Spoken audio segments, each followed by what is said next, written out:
ನೀವು ಕೋಲಾರ ಬಗ್ಗೆ ಮಾತಾಡ್ತಾ ಇದ್ದೀರಲ್ಲ, ಕೋಲಾರದು ನಿಜವಾಗಲೂ ಪಕ್ಷದ ಎಲ್ಲ ಕಾರ್ಯಕರ್ತರಲ್ಲಿ ಭಾರಿ ಅಸಮಾಧಾನ ಇದೆ. ಕೋಲಾರ ಸುಮಾರು ವರ್ಷಗಳಿಂದ ಕೋಲಾರಿಗೆ ಪ್ರತಿನಿಧಿಗಳು ಕೊಟ್ಟಿರಲಿಲ್ಲ.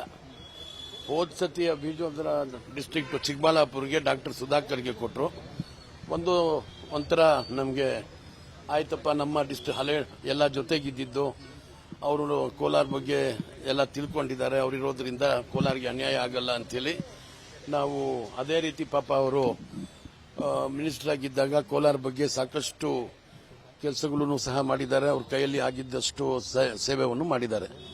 ಈಗ ಅಂತೂ ಯಾರಿಗಾದ್ರೂ ಒಬ್ಬರನ್ನ ಕೊಡಬೇಕು ಅಂತ ಹೇಳಿ ಅಲ್ಲಿ ಇರ್ತಕ್ಕಂಥ ಶಾಸಕರೆಲ್ಲ ಜೊತೆಗೆ ಹೋಗಿ ಎಲ್ಲ ಸೇರಿ ಹೋಗಿ ಮಾತಾಡಿದ್ರು. ಭಾರಿ ಒಂದು ನಂಬಿಕೆ ಇತ್ತು, ಒಂದು ಮಾಡೇ ಮಾಡ್ತಾರೆ ಅಂತ ಹೇಳ್ಬಿಟ್ಟು.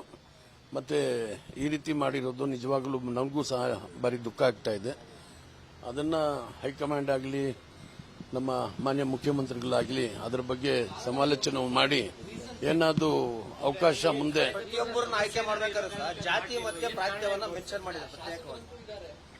ಶಾಸಕರು ಅಲ್ಲ, ಎಲ್ಲಾ ಸಮಾಜಕ್ಕೆ ಸೇರಿರ್ತಕ್ಕಂಥ ಶಾಸಕರಿದ್ದಾರೆ. ಅಲ್ಲಿ ಇದ್ರೂ ಸಹ ಮಾಡದೇ ಇರೋದು ನಿಜವಾಗಲೂ ನಮಗೆಲ್ಲ ಭಾರಿ ನೋವಾಗಿದೆ. ಮುಂದೆ ಅದನ್ನ ಸರಿಪಡಿಸಬೇಕು ಅಂತ ನಾವು ಹೈಕಮಾಂಡ್ ಅಲ್ಲಿ ಮತ್ತೆ ಮಾನ್ಯ ಮುಖ್ಯಮಂತ್ರಿಗಳಿಗೆ ಬೇಡ್ಕೊಳ್ತಾ ಇದ್ದೀವಿ. ಅದ್ರ ಬಗ್ಗೆ ನಾನು ಆ ರೀತಿ ತಿಳ್ಕೊಳ್ಳಲ್ಲ. ಯಾಕೆಂದ್ರೆ ಕೋಲಾರ್ಗೆ ಕೊಟ್ಟಿರ್ತಕ್ಕಂಥ ಅದು ಯಾರೇ ಇರಲಿ, ಕೋಲಾರ್ಗೆ ಇಲ್ಲ ಚಿಕ್ಕಬಳ್ಳಾಪುರ್ಗೆ ಕೊಡಬೇಕಾಗಿತ್ತು. ಅದು ಕೊಡದೇ ಇದ್ದಿದ್ದು ಭಾರಿ ನೋವಾಗಿದೆ.